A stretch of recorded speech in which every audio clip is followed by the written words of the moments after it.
Hey everyone, this is Heather with Magnificent Mamas. We're joined here today with Josefina, Zoey, and author Dave Schwartz. Hey, Heather, it's good to be here. Do you want to go ahead, for those who have not heard about your book, tell a little bit about your books? My book is The House Across the Road and Other Stories. It's a collection of short stories. By the way, the cover art was done by Diana Delval, a really fantastic artist, and you can find her as well on every place. I really love short stories, and I've always loved short stories. And I think it was because as a kid, whether it was reading in third grade or fourth grade or whatever, short stories were a huge part of school. It was something as a kid that I loved because a short story is self-contained. It's almost like I'm a songwriter as well. A short story is very much like a song, and you can learn from it and you can be entertained by it, and it can be incredibly deceptively thoughtful or philosophical. And I just love writing short stories. I just love short stories, and that's what this book is, a collection of short stories. We'll come back to you, Zoey. Jojo? When is the next installment coming out? Well, I've actually got a lot coming out this year. One is this book came out just right before Christmas. I have a children's illustrated book that's going to be coming out probably early summer, maybe middle of the summer, and it's called People Have Pets, publishing it with Mascot. It's really a 4 to 8 year old, reflects my love for Doc Seuss and kids books. And this actually started out 20 years ago. I wrote it as a song, or actually I started out writing it as a book for my niece, or a former niece, and then became a song because I didn't have a book. So I decided, last year I decided to submit it to a publishing. I'm also trying to finishing up a book about Gustav Mahler, the composer, because my background is actually classical music. That I've been working on for a long, long time. The illustrated book that you have coming out, you said that was for 4 to 8 year olds? That's what the publisher said, that it most likely is going to be for 4 to 8 year olds. And it is very, very Dr. Seussy, so it's very sing-songy, rhymey, and I love the illustration. Well, that's awesome. I might have to get it for my 6-year-old you can read it. Well, you guys will definitely know when it's published because I will definitely tell you. Can you tell us a bit more about your background? I was actually born in Hawaii. My dad was in the Navy. He retired as a captain. He was a Navy diver and a doctor. After Hawaii, I grew up until I was a teenager in northern Wisconsin, which is really where I got my love for reading and writing. Teachers up there were very, very big into short stories. And my grandmother, coincidentally, was also a poet. So writing kind of runs in the family, maybe. My sister's the senior editor for the Marine Corps magazine, Leathernecks. I published an article about teaching classical music in the virtual world because I did do a lot of work in the virtual world at one point. After Wisconsin, I grew up in Florida. I was in New Orleans going to college for 10 years, Cleveland for a few years, Santa Barbara for 10 years, and now I'm back in Florida well, I've been here for 14 years now. Most of my work was focused on writing music. Something I kept to myself as I started studying music composition was inside I really wanted or thought that if I learned how to develop a melody like a composer would, that it was going to make me a better writer of prose. I think they did. So being a writer has been in my mind ever since I was a little kid. It just took me 50 plus years to actually get everything out there and feel comfortable enough that I could write, because I think that was the biggest hurdle, is getting to a point where I wasn't thinking words. And I think the best advice that I have for anybody who's trying to write is see what you're writing. Don't think what you're writing. In other words, one morning I woke up and I just started writing. This was back in 2010. I just started writing, and an hour and a half into it, I had what was an unfinished novel. But the difference is that I was taking dictation instead of thinking. I was seeing John wearing a blue hat and walking to his bicycle that still had dirt on it from the day before. I wasn't trying to make up the words. And that, I think, is really when everything changed for me, because when I sit down to write, I see I just see it. It's like a movie. Yeah, that makes sense. Personally, when I write, I see it like a movie. I just have trouble trying to actually put the words down. I can see it happening. I just can't always type it out. One other thing changed for me also, believe it or not, but I got so used to using the computer for writing that I stopped using pen and paper. And so last summer, I kind of forced myself to sit down and write with pen and paper again. And most of this book was cranked out with pen and paper. The only problem is that my handwriting is awful.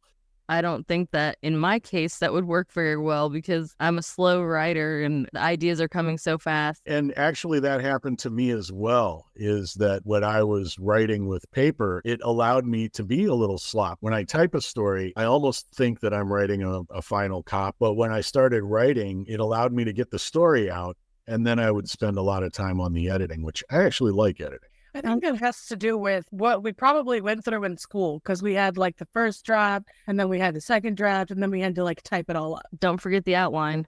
Yeah. Well, it was a little different for me. We didn't have anything to type up, in the late 70s, early 80s. Yeah, you know what I mean. We General idea of it, like the final copy was the typed out version of it. So it's probably where your mind's at when you go, okay, I'm typing this up. So it's automatically like in your head that this is the final draft, even though it's not. If you want to write, first of all, you have to start with short stories. I can't imagine anybody sitting down to write a novel having never written a short story. Because in many respects, a novel is a whole collection of short stories, and it gives you structure. It allows you to develop your style. It allows you to get some confidence. And so for me, that's advice I would give. Read short stories, write short stories, and don't throw anything away. Not because every idea that we have or every sentence we have is gold, but because you never know when those ideas are going to come back. It's so funny that you say that you couldn't imagine someone writing a full-length novel without having written short stories. That's literally what I'm doing right now. Just funny that you said that, because I'm in the process of doing that right now. Have you ever written in a category of book that you didn't really like when you first started off writing? I don't think I've ever had, because I've never written professionally. I mean, I wrote program notes for a chamber music society in Cleveland when I was in grad school. I really loved that because it was a learning experience and I loved the music. But I haven't written professionally in the sense that I've had to write anything that I didn't like. If it's something that I'm writing, because if it's a dumb idea, then I'm not going to start it. I think I'm pretty good at avoiding getting into a trap. I really haven't had the experience, like I said, outside of having to do an assignment, but I haven't really written anything that I didn't like. When we talk about short stories, how many pages roughly would that categorize as now? Just for me personally, Faulkner's A Rose for Emily pushes the limits of because it's a relatively long short story. And something like The Old Man and the Sea is a novella. But I think most of the short stories that I have, the longest one is 20 pages. But the reason it's 20 pages is because it's written like a Facebook text, back and forth, people talking on Facebook. Most of the short stories are 4 or 5, 6 pages. And again, that's how it looks. The Brothers Grimm book is a decent sized book. One of your books plus book 2 or book 3 or whatever, you can put all 3 of those into like kind of like an omnibus type situation and make it thicker. You don't have to sell multiple copies of each book. You can sell one copy and the person has all of your stories. And I think that would be great. Yeah, this is a kind of a new venture as far as publishing books. And so I'm really excited to see what the kids book is going to do, because this book is, like I mentioned, it's available on Amazon. By the way, if anybody who's watching this wants a copy of this signed, and I know I owe you guys, but don't hesitate to reach out to me, because I'm happy to, we could do something through Venmo, and I'm happy to send it to you. But this book's available on Amazon. It was very much a digital product. So when somebody orders this book is when it gets printed. But the kids book, there will be 1,000 hard copies. And it will also be globally distributed, and it will be in multiple languages if people choose. Would you say it's hard to put in order? Like if you're writing a series or something, put it in order? This was hard for me to do. When I write songs, and I've recorded 3 albums, and so for me to put the songs in a particular order was not difficult, because you just kind of imagine how it's going to flow. Like I mentioned, the very first story is a poem, and so I decided that I also had another poem that was going to go at the very end, and that was an idea from the very beginning of putting this poem together, or putting this book together. I knew the last poem was going to be last. Did you have any like beta readers or anyone read the story before you published it? Part of my process is reading out loud. I think reading out loud is the greatest editing tool anybody can have. And I tell my students that all the time. I teach 6th through 12th grade history students, social studies students, language arts students. And I tell them all the time, read this out loud. So for me, part of the process is once I've written the story is that I will call somebody up or have somebody come over and say, all right. And that's how I essentially, did you like this story? Did it make sense? Did it sound like a kid wrote it, or does it sound like a writer wrote it? Those are the 3 questions I typically ask. And I've been really lucky that most of my friends don't know that or never really thought of me as a writer. So that when I read them stuff, I've gotten some very, very honest answers. I think the way you describe everything and talk about it, obviously you're experienced much more than I am. It's just awesome to be able to learn from somebody and share. I think you're absolutely right. I mean, again, sometimes I don't necessarily need to go and hang out with a bunch of artists who are brainstorming in order to get creativity going. Yeah. I don't have that problem. My problem is being able to pay the bills so I can be able to recreate, and sometimes that's a little frustrating. You release 3 albums, you put out a book, you do this, you do that, and you're still struggling to put gas in the car. That more than anything takes its toll on me as an artist. Yeah. Because I don't necessarily need lots and lots of money, but I got to be able to pay people to record. And I also have to be able to pay people or at least have money so that I can sit home and write a book without worrying about it. So for me, that's the biggest obstacle to creation. But when I get to be around other artists, what's really cool is the stuff that we talk about are really the ideas that we're thinking about as opposed to, the work that we're working on. Yeah. So talking with other good songwriters who aren't hobbyists, we don't talk about, oh man, I'm having a really tough time going from this chorus back into this verse. We don't talk like, we talk about the ideas are, hey, did you hear this song? Did you hear what they're doing here? Isn't that a cool idea?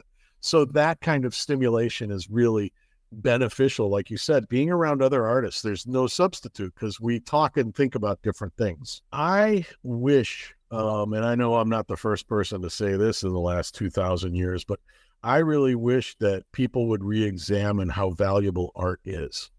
Oh, I agree. And most of the time people talk about art as, all right, it's going to make you a better person if you see such and such or read such and such. And I actually wrote an article about that. I tried to get it published in a medical journal, but right now it's just on my website and it might come out as a collection of essays. But the article I wrote after I watched a friend of mine pass away from a glioblastoma, and I played a small part in helping to take care of him at the end. And so one of the things that I wrote about in this article called Why Art, and again, it's on my website, is what I learned from watching this incredibly horrible event in my life, watch somebody die from a brain tumor. There were lots of instances where I found myself in a completely unusual situation and not, how did I deal with that? Why am I not, why was that something that I could deal with? And it wasn't a matter of being stoic. And I realized this, especially thinking after he passed away a couple of weeks after that, is hearing somebody gurgle when they breathe. I learned that from a book, probably. When I saw that happening, I'm like, oh, I know what that is. And I knew it because of a movie or a book or whatever. Or you think about all of the songs or all of the short stories or all of the, stuff that's been on television, whether it was drama or whether it was sitcom. Think about movies, all of this stuff. Poems, all of this, in a way, if we allow it, is simulation for us to practice being human. And that is something that I think is really missing. It's not that everybody needs to be a well-rounded person. Did you have anything else you wanted to read from your books today? Yeah, I can read something. If you want me to read a beginning of something, do you have a genre? Do you want a kind of a... Well, her obsession is the sci-fi, so why don't you read a little bit of the sci-fi one? Yeah, I was going to say I love sci-fi fantasy, and that's what I write is... Okay, so the name of this story is On Harry's Birthday, and I'll read just a little bit of it. By the time Harry was died, they'd been doing it so long, few folks remembered that it had once been a law. They'd dye you at 5, and before that, only your parents and doctor would see you, and you never went out. Harry was dyed on his 5th birthday. Why am I getting dyed? Harry asked. Because everyone does, son. Why does everyone get dyed? Harry asked. So everyone has the same skin color, son. Harry thought, put his right hand up to his chin, and wrinkled his brow. He was a very bright 5-year-old. Is skin important? It can be. Harry looked at his forearms and his smooth, newly dyed skin. Did you love me yesterday? Of course we did, they both said. We always love you, his mother assured him, kissing his cheek, still warm from the dyeing. After Harry was dressed, a woman opened the door to lead them out. She was the first new person he had ever seen. Harry thought she was beautiful. There were more new people, men and women, in the hallway. They were attractive too, Harry noticed. They smiled cheerfully at Harry and his parents when they passed by. More handsome new people helped them complete the data forms, leading them to the elevators, opened the doors, and helped them out of the building and into his parents' steamed sedan. A handsome man, older than Harry but younger than Harry's parents, was holding the sedan door open for them. Harry saw he was dressed all in black. Jeffrey, meet Harry. Harry, this is Jeffrey. His father introduced them. Hello, Harry. I am very glad to meet you finally. Jeffrey smiled and shook Harry's hand. You sure do have beautiful eyes, just like your father, Jeffrey smiled wider. Beautiful eyes like his mother, Harry's father corrected, and they both laughed. His mother rolled her eyes. Harry wanted to laugh too, but didn't because he wasn't sure what the joke was. Maybe it's funny because he and his parents all had the same looking dark brown eyes. And that's the teaser there. We can find out what happens to Harry on his 5th birthday after that. It sounds interesting. I like it. And it just kind of came out, and it was mildly sci-fi-ish. So, and I like sci-fi. I like a lot of genres. Yeah. The only genre I haven't written would be fantasy, and I did that when I was a kid in high school. So I think we're about out of time. So we're going to go ahead and sign off here. But it was great talking to you. It was great learning more about you. But yeah, I do appreciate you guys. And again, here's the book.